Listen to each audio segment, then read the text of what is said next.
I'm Brian Carpenter, host of Fresh Air at 5, a part of the Education Podcast Network, just like the show you're listening to now. Shows on the network are individually owned and opinions expressed may not reflect others. Find other interesting education podcasts at edupodcastnetwork.com. Hello, everybody, and welcome to another great episode of My EdTech Life. I am excited to be here with you on this wonderful Sunday evening. I know this is a little different that we are on live on a Sunday. It's usually a little bit of the week and then, of course, Saturday mornings.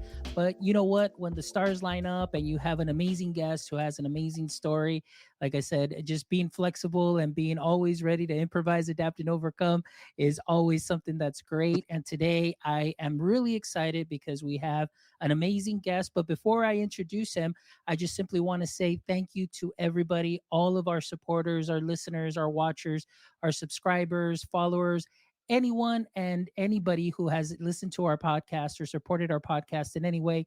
Thank you, as always, from the bottom of my heart for making My EdTech Life what it is today. Thank you so much for sharing our content. Please, also, if you're a first time listener, please don't forget to give us a like, share, and follow. Follow us on all social media, subscribe to our YouTube channel, follow us on our podcast, visit our podcast page because we have some amazing educators and creators and amazing stories that everybody in the education space can benefit from. So thank you as always. So now I really want to get into this great conversation. As you notice, the title of the show is Every Day is Day One. And this is such a powerful message that my guest today is definitely bringing into not only the education space, but just into just the general space overall. This is a great message, and I'm really excited to have Mr. Brandarius Johnson on the show. Thank you so much for being here with us today. Brandarius, how are you doing? Thank you for the opportunity. I'm excited to be here, blessed for the opportunity, and I really appreciate the work that you're doing. And on that note, I'm doing well. Excellent. Thank you so much for joining us. And hey, we've already got some people here in the chat. Thank you, Tanya. Thank you, Mel, as always, also for supporting our show and being here live with us. All right. So, Brandarius, for our audience members who may not be familiar yet with your work and what it is that you do, and of course, the message that you are bringing and sharing with the world, if you can Mhm. give us a little introduction and just your brief context in education at the current moment. Okay. So, originally from Las Vegas, Nevada, born and raised, and in all of my speeches and all of my talks, I always tell people as far back as I can remember, my number one thing was to be a professional football player. However, I did not take my education serious. Right? I thought football was first and education was secondary. And I soon found out that student athlete meant student athlete, right? Had to become a better student, had to learn in the classroom and learn on the field or in life. Well, I didn't so much pick up the desire to learn inside the classroom. Long story short, my journey led me to a junior college after completing high school, where I was there for 2 years to earn a scholarship. Well, my 2 year journey turned into three. It's a great shirt at the first year. I was a little small for the position that I played. And, it was those years that made me realize how important education was, because every year for the 3 years that I was at Saddleback College, I received an injury. The first one, I didn't have a surgery, but the second two, 2010, tore my left meniscus, 2012, tore my right meniscus. And it just made me realize how important your education was, right? At some point, it didn't occur to me that football was just going to be a short window of my life. And with every injury, I seen the NFL going further and further away from me. And which is crazy. Now I look back at it, I'm like, I got even more upset with myself for spending the majority of my, you know, educational life saying I was a football player, because there was one person that greeted me and said, "You must be here to play football." And in that moment, I felt kind of bad about myself, because I'm like, I'm more than just a body. Like, I have a mind. And it was that interaction that made me more inspired to take care of my education on top of the injuries. So, saying that to say, in all of my life, though I thought the NFL was going to be, the end result for me, it wasn't. And though I thought the injuries that I received were going to be the worst things that I would endure, it wasn't. And my book, Mental Hope, was inspired during my time of being in Southern California at Saddleback College when my first love, died by suicide. So everything that transpired in my life from high school to my first couple years of college kind of shaped who I am now and what I'm doing when we speak about education. I was a social major, right? When I graduated from college, I went into law enforcement and youth correctional facilities. Never thought I would be where I'm at now, where advocating for mental health and actually being inside the classroom, you know, teaching social and emotional learning and education. Um, to touch on my background as a student, I was a below average student my entire life.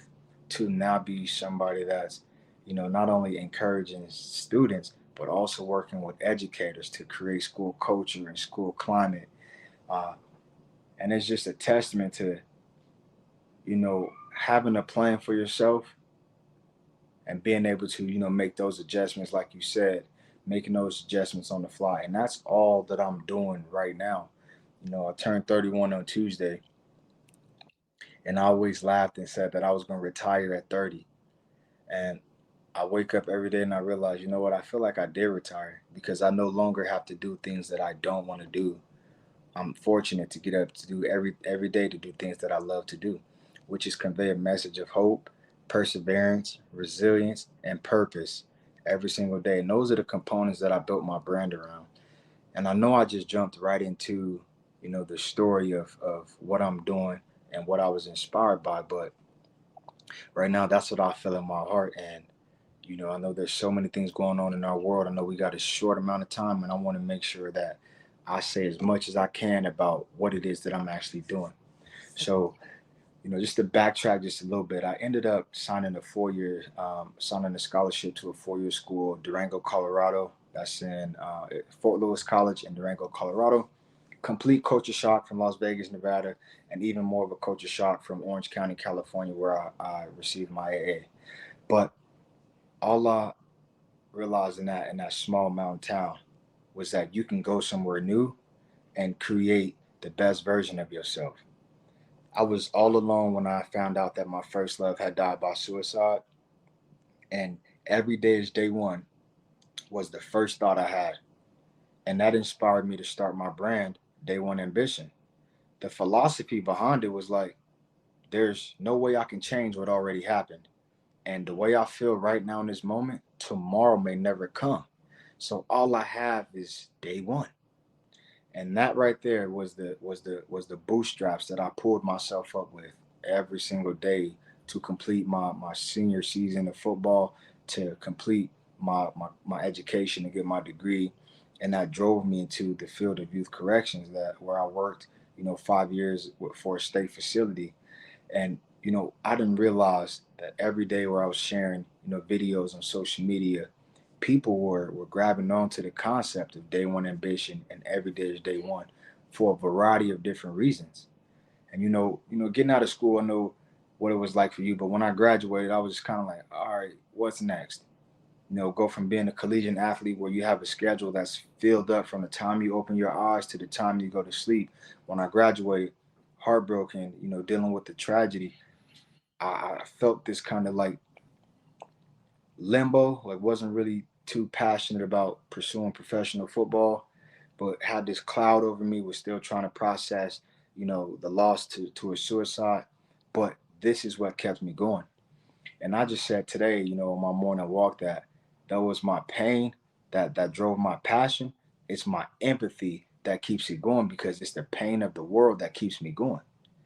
And it's funny you said, where are you now in this form of education? Because I'm like, it tickles me because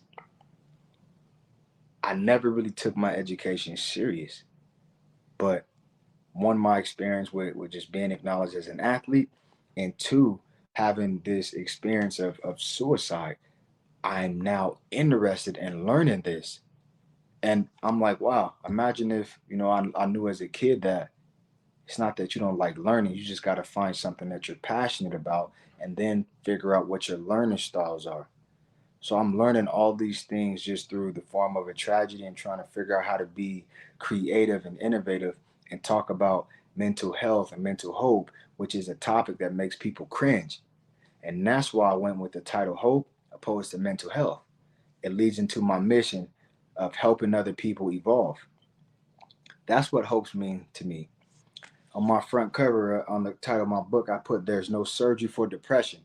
I really felt that because, you know, right now we live in a society and we live in a world where there's a medication for everything, right? With this, I know there's medications for mental health and mental illness, but you can't fix this. There's no surgery.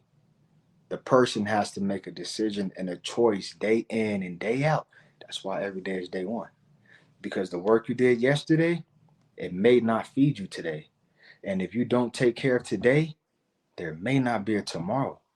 So it really just pushes people to live in the present moment.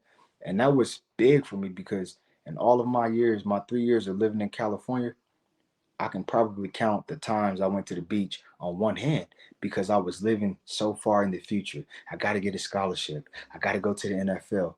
I was so far in the future that I didn't even enjoy where I was.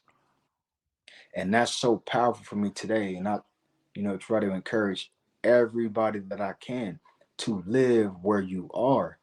And, just looking at my life, how my whole brand and every t-shirt that I have under my brand is its own pillar. I have 5 different messages. Number one, purpose.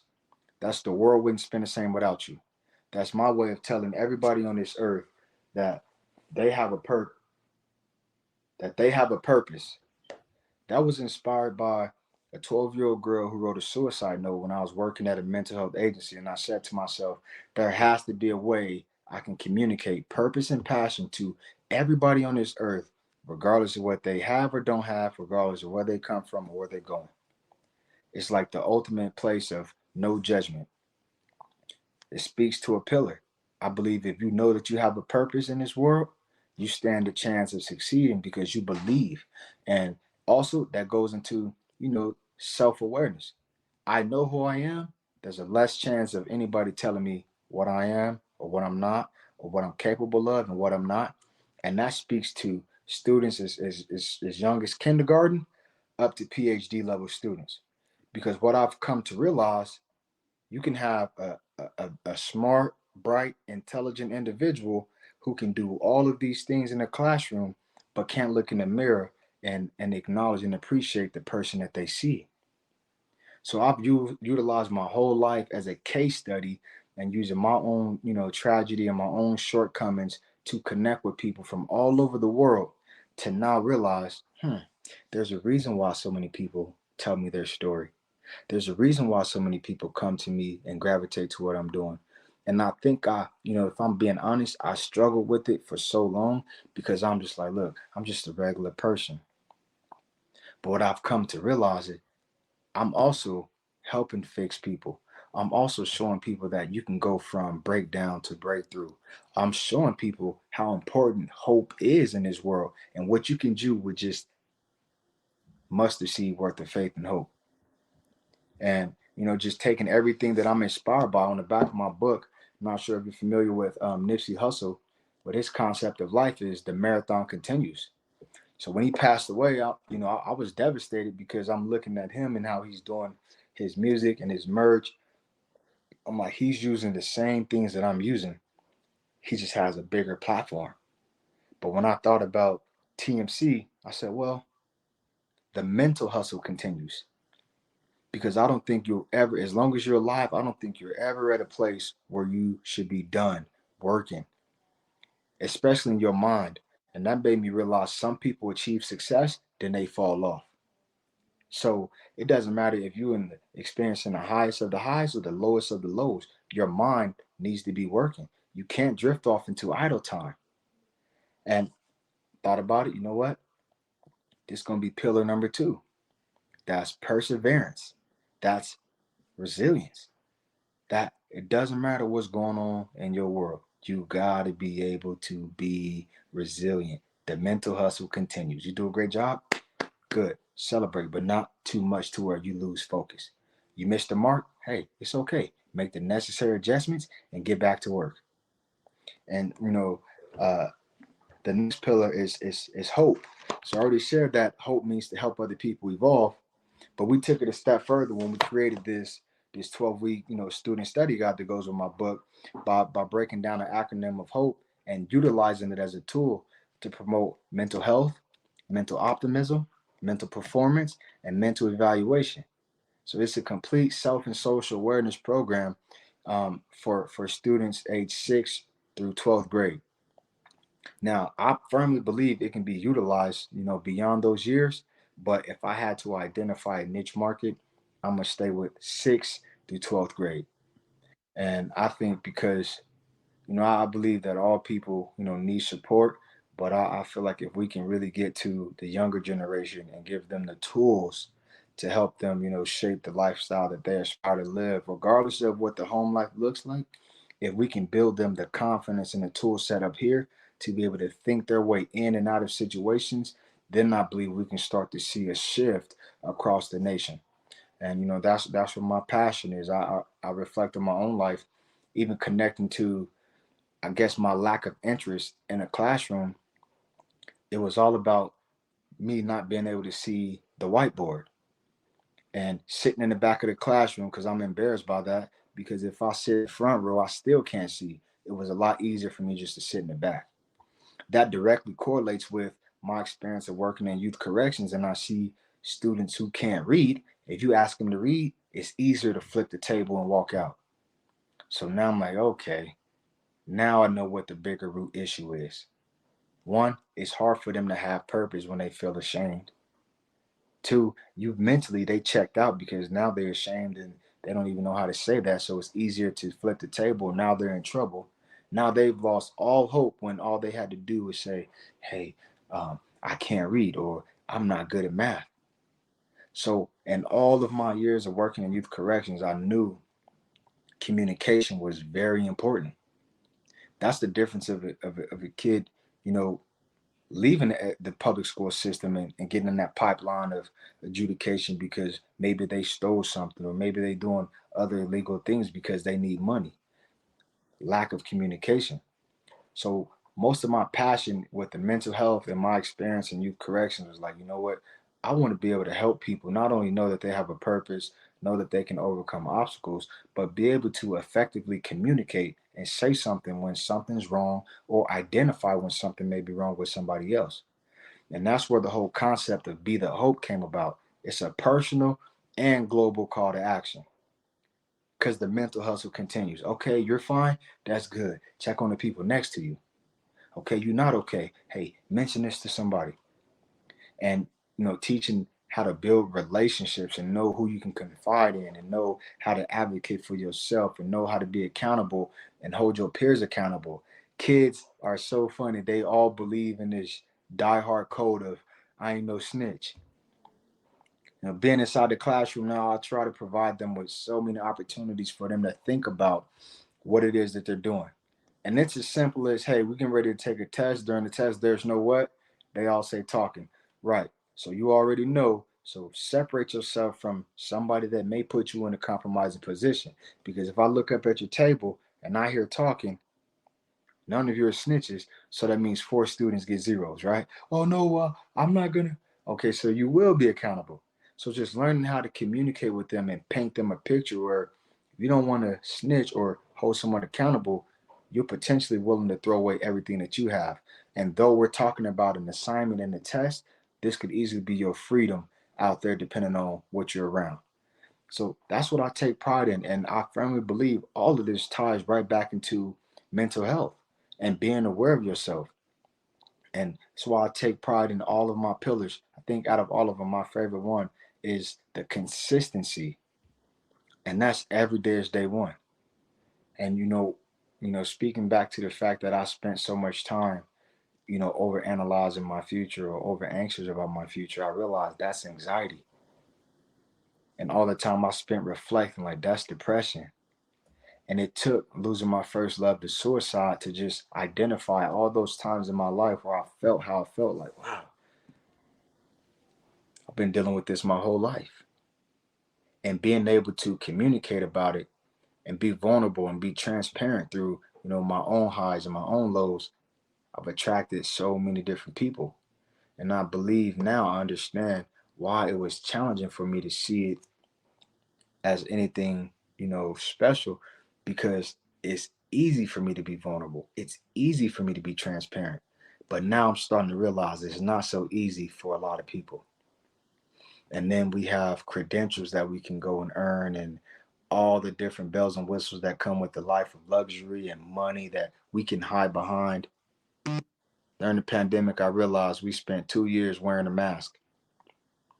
And I said, you know what? I hope that when we take these masks off, people can take off the mask that they've been wearing long before the pandemic. And it just made it, a lot clearer in my mind that this is my calling. This is what I'm put here to do. And I'm no longer walking in eggshells with it. I'm going to sing as loud as I can with this message and push as hard as I can, because I firmly believe it's the difference between life and death for a lot of people. And just through, being innovative and finding ways to engage. I did a 100-mile run in 2020, and we engaged 40,000 people in 10 days from all over the place. Just by saying, I'm going to do this. And, I built this from scratch and tragedy. So there was a lot of things that I didn't really know on the business side of it, or the structure around it. It was just like a young kid that took a tragedy and made it into something beautiful. And now here I am coming into what I really feel like I'm coming into these shoes that I'm wearing. It's like I have the vision. My concept has always been to act local and think global. Everything that I've done here in Las Vegas, my heart desires to do it all over the world, because I've had people from all over the world reach out to me on the premise of, hey, the world wouldn't spin the same without you. I like that. Hey, every day is day one is powerful to me because I'm a recovering addict. Hey, man, I see you advocating for mental health and you working out. I was a veteran. I deal with PTSD. All these different walks in life and categories of people over the last 8 to 10 years, I'm realizing, wow, this is my practicum. This has been my internship. My program, putting this together, the book, that's my dissertation. And though I'm not a doctor or don't have a master's degree, I feel like I've mastered enough of my life and my story to know that the most important thing that I can be and do is be relatable, be the hope, leading by example. I don't have to be perfect. I just have to be honest. And I have to know that every day is a new opportunity. It's going beyond mental health awareness. I'm pushing more towards personal development. You may not have the experience I have with suicide or mental health. That's okay.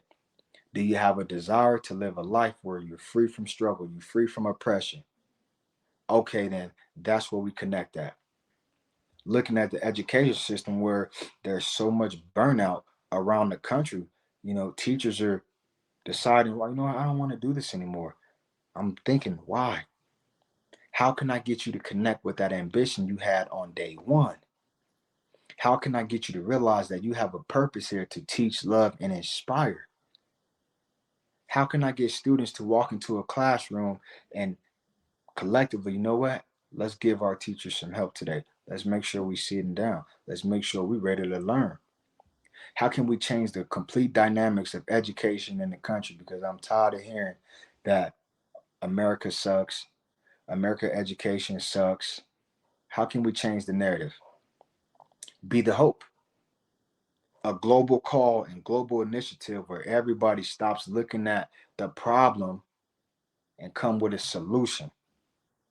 Everybody pick up a shovel and say, you know what, I can dig here. And then knowing that every person don't need to be everything. Learn what you're great at and dedicate yourself to that. But by all means, don't ignore where you're weak at. You still got to make those adjustments. And I've realized everything that I talk about, this is who I am every single day. And this is, to me, I feel like it's one of the best parts of finding your purpose and your calling and knowing that you have one, because then you're not worried about what you're going to do. And that's what I try to explain to my staff, to my students, to anyone that I work with. Number one, you got to know why you're doing whatever it is that you're doing. Even through physical activity, I tell them, you only suffer until you know why you're doing it. Yeah, it may hurt. Yeah, you might be sore for the next couple of days, but it's not like you sore for no reason. You know why you feel how you feel. All of it transitions into whatever it is that you pursue. D1A, day one ambition, Division One attitude. When I was playing ball, I wanted to go D1. I didn't even know what D1 meant, but I just knew I wanted it. However, I didn't apply that same ambition to the classroom, and it never happened for me. I was fortunate to get recruited. I was fortunate to complete my education on a scholarship. But now I know there were certain foundational principles that I lacked to create. But now I know now, the next generation, day one ambition, the goal is to raise the bar. You can't just be a great athlete. I need you to be a great student. I need you to be a great sibling. I need you to be a great friend. I need you to be a great son or daughter to your parents. You do all of those things, and then your sport come. You get involved on campus. You get involved in your community. You see yourself as not just a D1. You identify the Division One school you want to attend, and then you start your own research and see, if I can live in this city. Do I like the weather? Do I like the culture here? Do I like the atmosphere?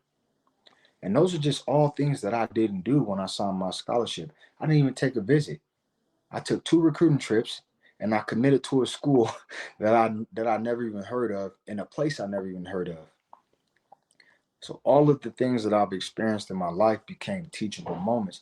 And that's why, when I wrote my book after I did my run, and so many people reached out to me, and my team just felt it was necessary.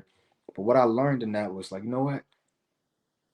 I'm going to write this book to where you can look at the chapters and decide, you know what, I want to read this one. And if that's all you need, then you'll get what you need from the book. You don't have to be, pressed to read cover to cover. Most people do, but in my mind, I'm like, I want to take every teachable moment from every phase of my life that can be useful for people who may walk into that same situation. And now that's how I live my life. And I realized, like I said earlier, just figuring out how to be relatable. And that's how I look at even, consulting and working with schools. I'm quiet in the first meetings. Beyond the introduction, I'm like, I need to know what it is that the school needs help with, or struggling with. Because every entity, every school, every person is different. I can't just come in there and talk about what I can do, what I know, what I feel. No, explain to me what's going on here. And then we can pull from my experiences and kind of create a blueprint. And that's been, the most effective thing. And it works, and it's real, and it's honest, and it's authentic. And that's what I take pride in, just not selling the pipe dream, just going in and showing like the power of positive energy, the power of the domino effect. Let's build upon each other. And today I was just thinking, getting ready for a presentation, in my head, I was just thinking like, okay, you got 500 students in the gym. You have everybody stand up. Before I even introduce myself, everybody come down to the court. I got to ask one person in there, what happens when you're playing the sport and somebody gets hurt? Take a knee. Okay, cool. At this moment, I'd like everybody to take a knee. And the concept is that we've all been hurt before. We've all been down on one knee. Now let's all get up together. And that's the concept. You take a complete shift, everybody getting up. Everybody, I can do it. I am the hope. My coach used to say, you're point shaving if you're in position to make a play and you kind of wait and see if somebody else is going to do it. That concept never left my heart and my mind, because I'm like, we live in a society where people are like, okay, I'm good, my people good, I don't need to do anything. Or that didn't affect me, I'm good. And you point shaving. If you in a position to make a difference and you don't, you point shaving. And that's what, I take pride in. This journey has been, harder than I can even put into words. And I'm sure with everything that you've accomplished and maybe even endeavors that you're in now in pursuit of, you know what it's like to go against the grain, to go against all the voices that say why you shouldn't do it, why you should go get this, or why you should go do this, or why it's not going to work. It comes back down to knowing that I have a purpose. And my purpose here is to help other people evolve. And I stand firm on that and I dedicate my life to it. And I'm always reminded that every day is day one. And in a nutshell, that's everything that I am. That's everything that I aspire to be. I want to remain, low to earth. I want to remain reachable. I want to remain an example. I just want to be, a testament to other people that you can come from whatever circumstance and turn it into something powerful. It's turned something that's much bigger than what I am. And collectively, it'll always be that. And it's just I use mental health to and it pushed me to become a social entrepreneur, where I'm not just on this earth to make money. I want to make a living by making a difference in the lives of other people. And I turned 31 on Tuesday, and I feel extremely blessed. I'm excited for what my future and my present experience on this life has for me, because I can see how all of my thoughts have become things.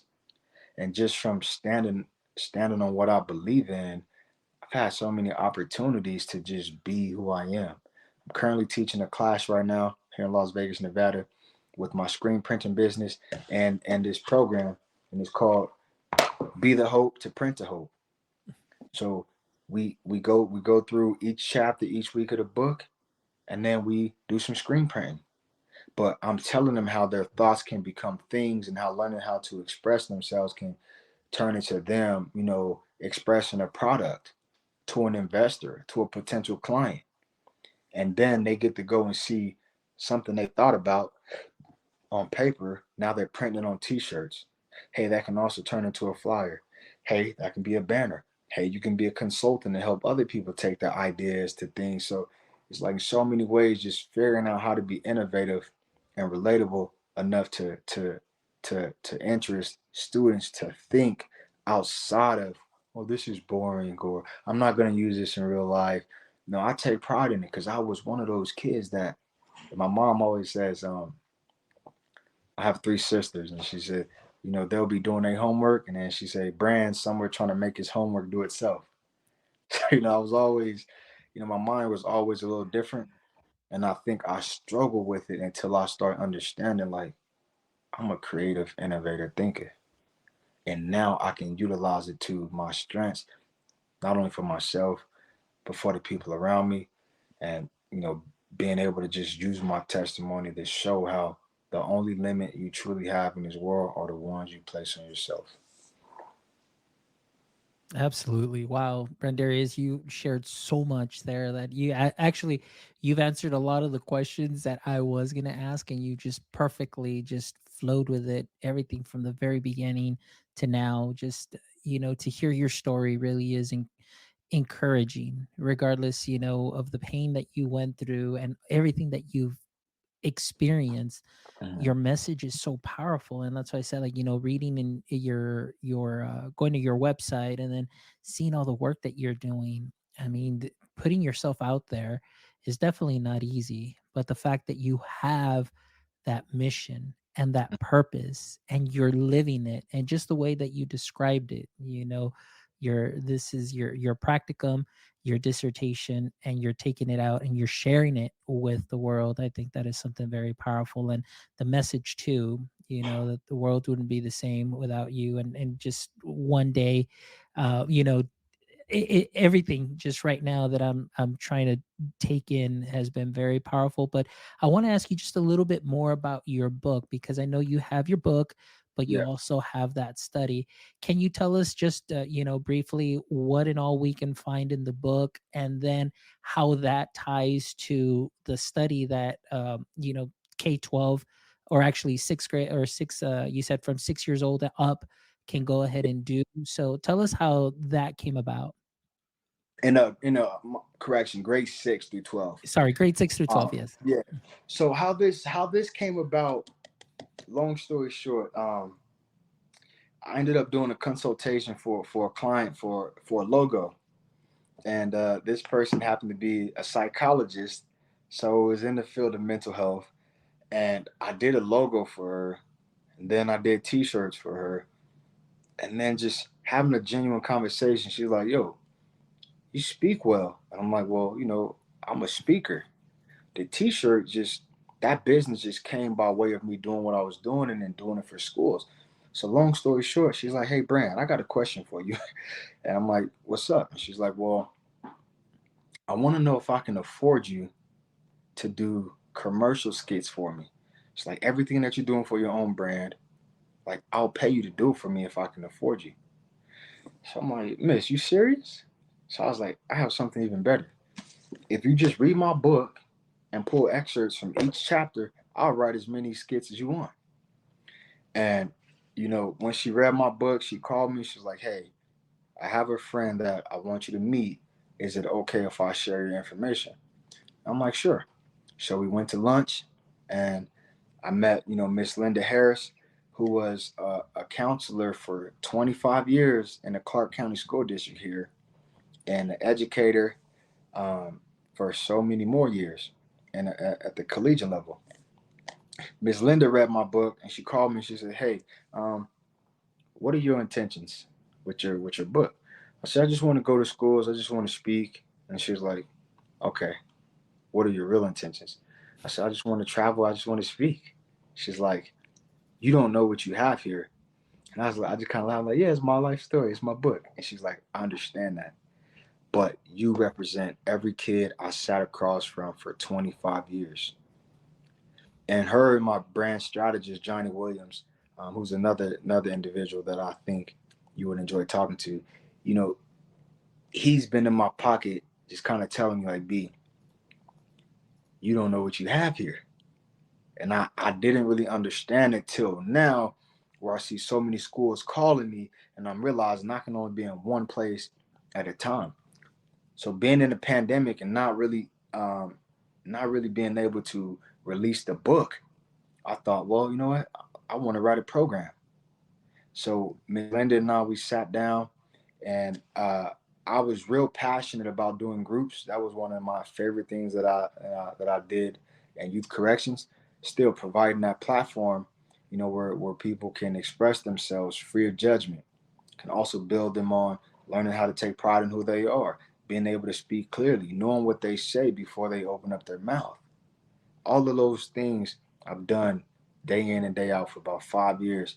And naturally, when it came to writing a book, because of the amount of people that reached out, boom, it all pushed into the workbook. And this goes. There's a week. There's a focus for each chapter. So chapter number 1 in my book is called Born with a Purpose. So on this one, you'll say at the beginning of chapter 9, Brendarius shared how he felt guilty about his behavior and said he had no self-control. Please share how you relate to this on your own choices in behavior and attitude. Please name one change you're willing to make for a more positive outcome when choosing your behavior. So it's a prompt, and it leads them to sit down and reflect. And then we have a list of questions. Number 1, who am I? What is my truth? What drives my behaviors and attitudes?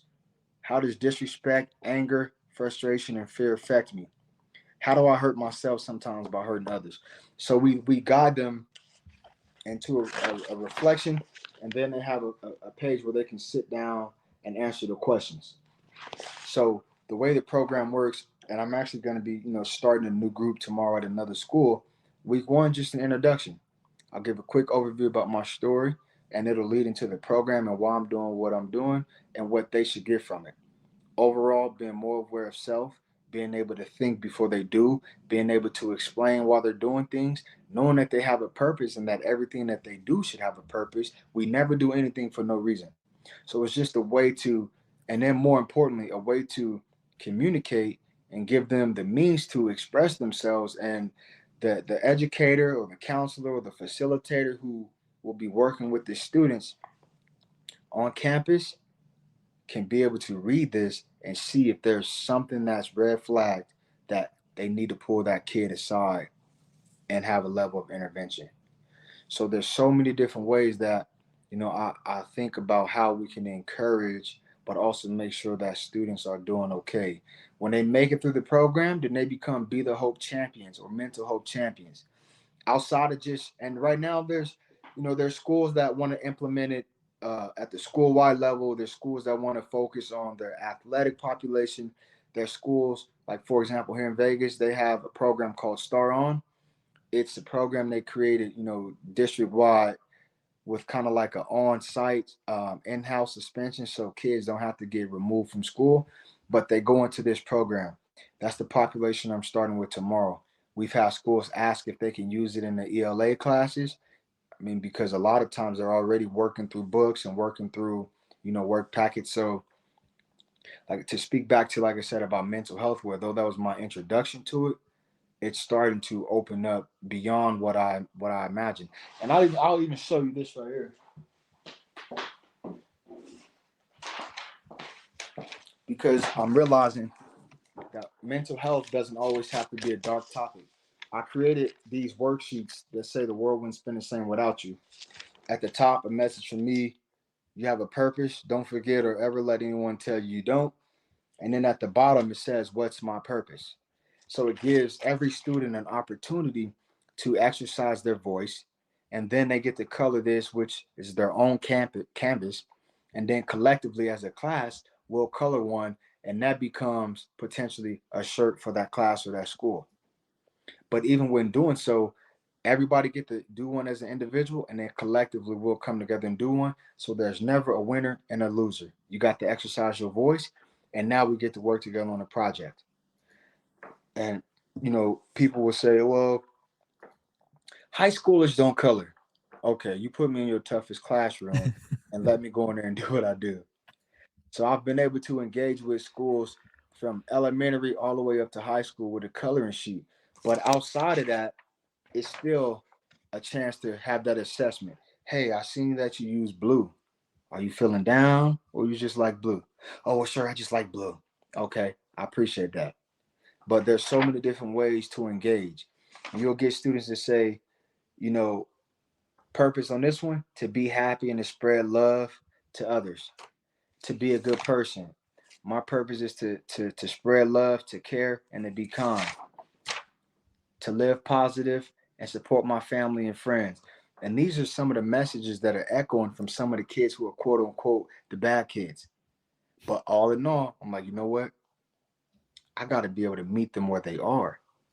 And far back as to where people would say, oh, look at me in my eyes, or, you're not paying attention, your head down, you're not listening. Like, I spent time in correctional facilities where you got some kids you might really have to worry about. This kid maybe didn't eat last night or didn't sleep, so that's why his head is down. So before I go in with a punitive correction, let me first understand where they're coming from. Hey, did you hear what I just said? Okay, cool. So though your head down, you're still using your active listening. And that's what I like to take pride in showing educators. And honestly, that's why we called it a student study guide, opposed to going with a curriculum, because then they're like, now we have to create a buy-in. We got to get everybody engaged. Look, this is simple. All you got to have is the desire. If all you said every day to all of your students is you have a purpose, every day is day one, you can overcome obstacles, then you've done the job. And even if the student don't acknowledge that on day one, it's okay. And I've done this with educators. They'll bring me in and say, what can you do? I can do a lot of things. I can teach you how to make a hamburger. But what do you need on your campus? Okay, I can tell you right now with what you just said, your staff have a fear of retaliation, so they're not going to express how they really feel. Now, this is what I can do. I can come in here and we create an atmosphere free of judgment, and everyone is safe to express themselves, and we put an emphasis on why we need to see each other as people and love and support one another. And I'm like, right now, everybody in here is going to share something that they've had to overcome. And I guarantee you, in the next 45 minutes, each of you are going to look at each other different than what you did. Because now you know that this person is A, just having a bad day, or they have a bad attitude. But at least you don't have to assume in your mind. Get to know the person in the classroom next door. Get to know how their weekend went. And sure enough, and I said, I said, as educators, you expect your students to listen and follow simple instructions. So after this first time I pass this mic, I expect somebody to be up out of their seat and ready. And if you're not transitioning to get the microphone, you should be clapping, supporting your peer who just shared. And it's like, wow, this is what I'm doing. The kid that had a 1.9 GPA leaving high school. But it always reiterates to me that be vulnerable, be transparent, go in and meet people where they are, regardless of the credential they carry, regardless of the potential they're in, regardless of the shoes that they wear. See the person, emphasize on purpose, passion, value, and most importantly, every day is day one. If you miss the mark, if you hit the mark, as my athletes, every play is play one. You scored a touchdown, that's cool. Go to the sideline, reflect, focus on the next series. You miss a tackle, that's cool. Come back to the ball with short-term memory, because if you line up again still thinking about getting beat, you're going to get beat on the next play. Now your mind is gone. The mental hustle continues. You're going to get rattled. You're going to get hit a little hard. You're going to miss the mark. But it's not the end all. And it's not over until you decide in your mind that it's over. And man, I feel like, I could talk about this all day. Any topic you give me, I'm going to make it relate, because I feel like this is our whole life that we're talking about. I don't feel like there's one topic that I can't connect with, or any type of person that I can't, genuinely connect with. Even if we don't see eye to eye, being able to accept that. Not every student has the same learning style. Educators need to be mindful of that. What worked back then may not work right now. And I think that's the difference of being able to take, a student or even an educator from where they are to where we know that they can be, meeting them where they are, showing them that, you know what, you may be having a rough day, or you may be having a rough time with this topic. You may be having a rough time with this student. You may be having a rough time with this teacher, but I see you as a person. How can we resolve this and get you past this? And that speaks to all the students and everybody that say, I don't need math. Well, correct me if I'm wrong, but math is all about solving problems. And every day of your life, I'm pretty sure you're going to have something that can be a problem. And they all go, oh, wow, you're right. Come on, man. Every day is day one. Open your mind. You'll change your life. That's just what it is. Excellent. Well, Brandarius, thank you so much for sharing your heart, your passion. Like I said, we've gotten a lot of love in the chat. Tanya Gonzalez, who's joining us here locally, she definitely says you're bringing a lot of fire. You're sharing so many great things. We also have Josh Tovad here, who's a principal out of El Paso also, and he also does show and say that high schoolers do color and they do love stickers. So it doesn't matter what grade level they're in.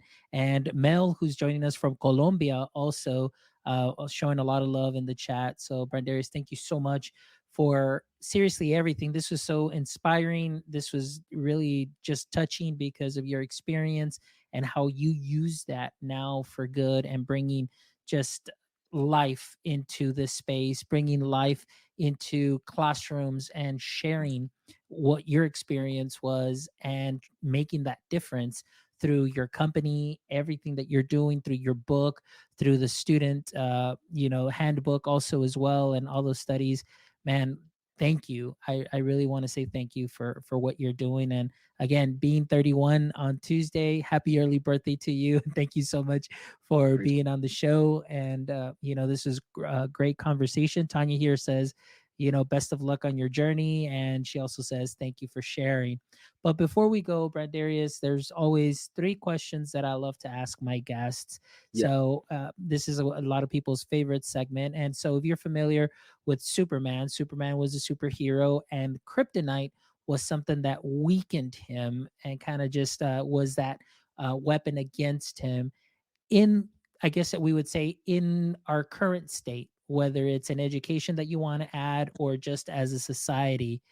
What would you say is your current or your current kryptonite, I should say?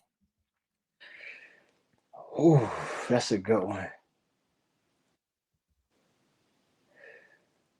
I would say personally, it would have to be sometimes wearing my emotions, uh, or I should say wearing my empathy to the point where I care so much that it starts to it could take a toll on me if I'm not mindful that I can't save everyone. And what I mean by that, I did a presentation on Friday because here I don't know if this is a national thing, but it was reading week or career week. So I was sharing my story with some elementary kids. And there's one kid that was he was kind of shy, so he wouldn't answer my questions. And I said, okay, that just means you want to stay with me after school. And he was like, I can't stay after school. So he answered it. But then there was a kid that came up and said, Mister, can I stay after school with you? And that right there is my weakness. I'm like, I gotta come back. And I get to where every school I'm trying to find a way to go back, and I realize it's not possible to be at every single school. That right there, I know is my kryptonite. And if I'm not mindful, it could potentially, lead to a burnout. And you know, it's funny because I was just thinking about that, this morning on my walk, just like how do you and I guess I know that I can't save everyone, but how do you keep yourself sharp to where you don't lose sight on the mission because I'm so focused on what I wasn't able to do. And and I hope that makes sense. Absolutely. Great answer, Brandarius. Thank you. Question number two. If you could have a billboard with anything on it, what would it be and why? I would say what I say every morning. Um, be the hope, it's within you. 351, which is 351. It represents the time my grandmother passed away. The significance of the number means to complete everything you're supposed to. So be the hope, 351. The world wouldn't spend the same without you. Every day is day one. Excellent. Excellent. All right. And the last question, Brandarius, and this is something that I usually ask my guests, but I think I'll change it up a little bit because just because of the topic and it just fits so well. My question to you is you mentioned it earlier in the chat, the stigma that there is around mental health and mental health awareness. What would be your advice to a student or even anybody, I should say, at any age, Mhm. that is currently in a situation or having these thoughts possibly close to action? What would be your best piece of advice that maybe they can overcome that stigma and maybe seek that help? There's a bunch of things. First, I would say for the people that's reaching out, or I mean that's looking, see something, say something, do something. Where if it's yourself, you see something's different, say something to somebody. Um, and vice versa. If you feel like you're struggling, just reach out. And if you see somebody that's struggling, reach out. Don't feel weak about it, and at the same time, don't play with it because I feel like we're so reactive as a world, and we need to be more proactive. We needed to engage more with our self care and checking on one another, because then we can see what we're truly up against. And if everybody again goes back to be the hope and make it a personal action and an individual action to care for one another, then I think we accomplish it. But by all means, do not play with your feelings, do not play with your thoughts, because Just how thoughts become things in a positive manner, thoughts can become means and a detrimental effect, whether it be substance, whether it be self harm, whether it be self sabotage. The mental hustle continues. Like you gotta really fight. Sometimes fight to just accept peace. You gotta fight sometimes to accept your greatness. You gotta fight sometimes to accept your purpose. And that's why I say spend time with yourself.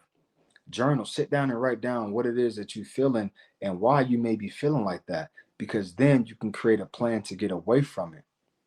So all in all, be able to speak about it, you know, reach for some help, be able to help those who may be in need, and know that none of us are immune to any form of tragedy or illness. You know, every day we're alive, we take the risk of something occurring in our life.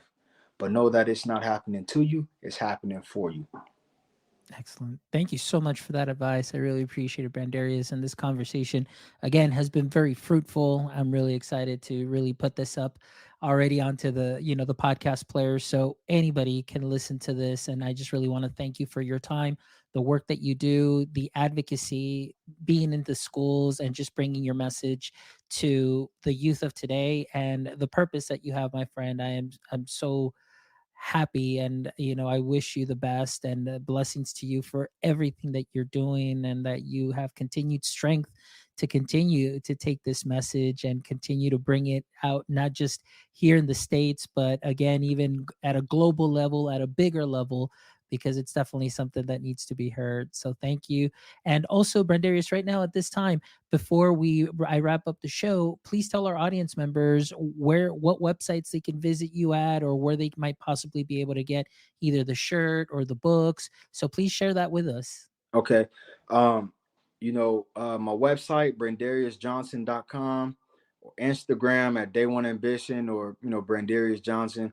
I often tell people a lot of times, if you I've been so dominant with what I'm doing the last 8 years. Not like dominant as I'm the best or better, just been so consistent that if you put my name in Google, it'll bring something that's directly tied to me, and I'm reachable. I'm gonna respond, and I would love to work with any person on any level, whether mental health clinician, school counselor, school teacher, administrator. I'm here to help move us forward. And I appreciate you from the bottom of my heart. I love what you're doing. Um, we need individuals like you that see a need to magnify the voices and passions of others. I love what you're doing in the educational space, the way you're making it fun, you're making it exciting and engaging.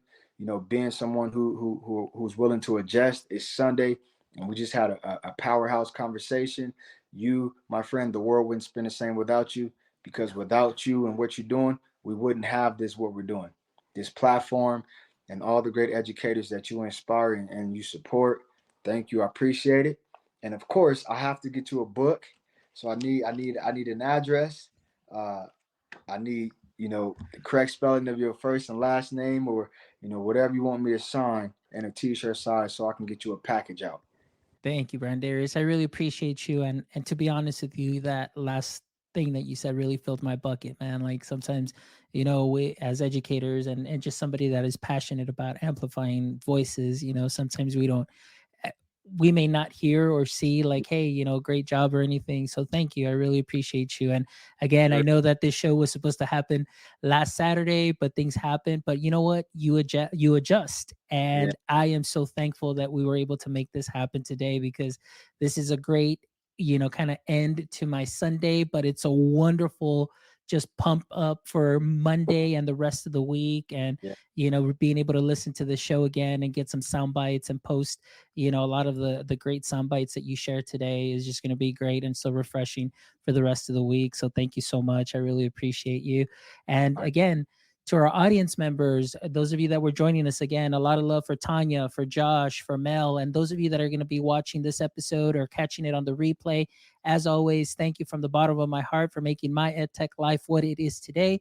Please make sure you stop by our website at myedtech.life, myedtech.life, where you can catch this episode and the other 180 amazing episodes with wonderful educators and creators that you can take a little bit of knowledge nuggets from them, sprinkle them on to what you are already doing great.